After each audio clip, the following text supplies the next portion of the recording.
Hello, hello, hello, welcome to Koto Games Summoners Wars Pro in the making. Now today we have a Fire Samurai Hall of Heroes being announced, and we all know who this guy is. This guy is Kenshin Batusai Himura. In my opinion, they made this character, this samurai, just as a tribute to Kenshin, the Batusai Himura. If you don't know who's Kenshin, you go Google it and watch the anime and the movies. He's really, really amazing, really good character, really good anime as well.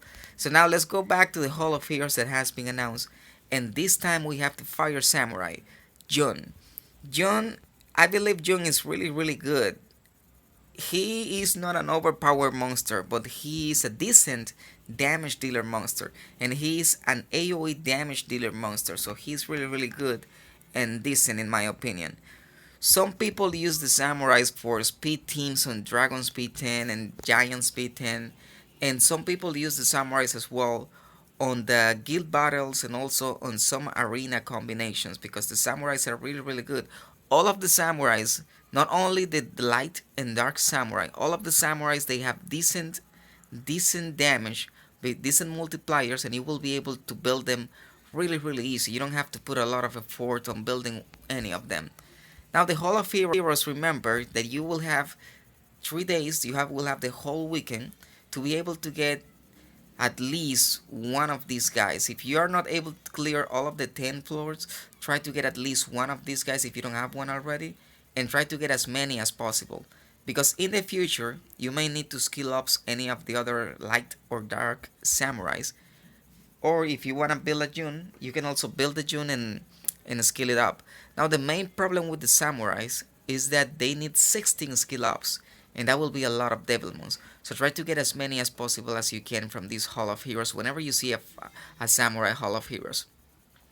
Now, in my opinion, this is something that uh, upsets the all end game players because most of them have the samurais, the fire, the dark one, the light one, any of those, and they want to skill them up, and now they can only get 5 pieces of that.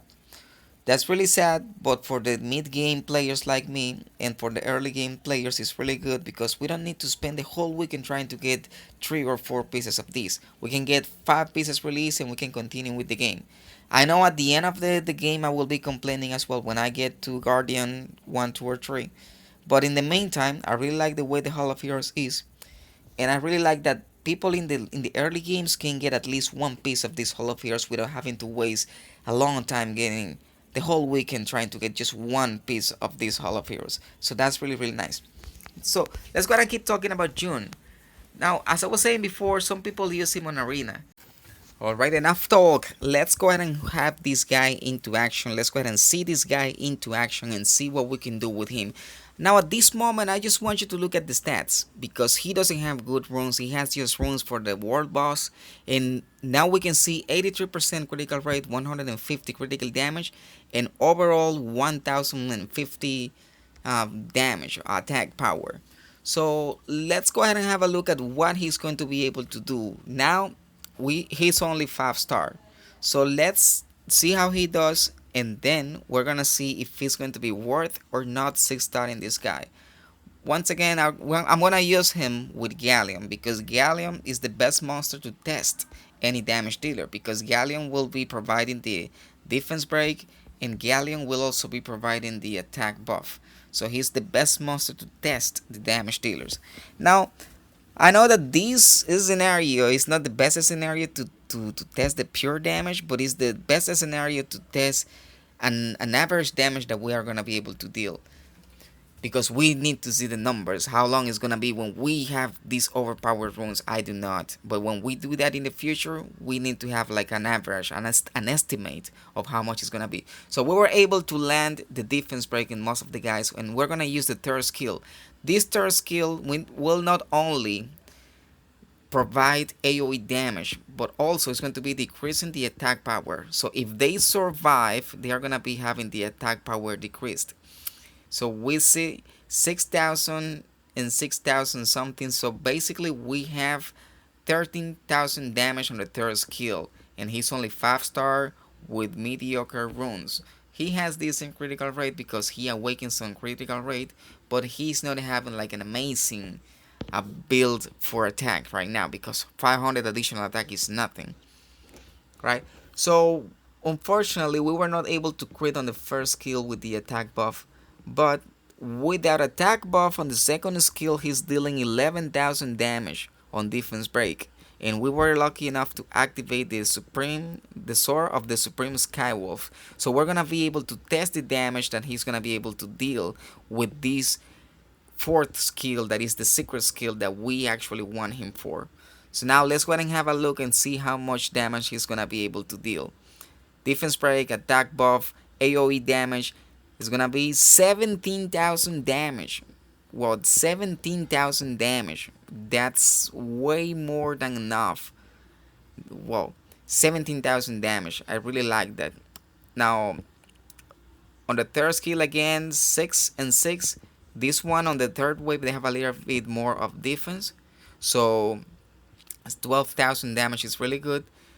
Now, with the first skill, we were able to provide 9,000 damage on the boss that has a little bit more of defense.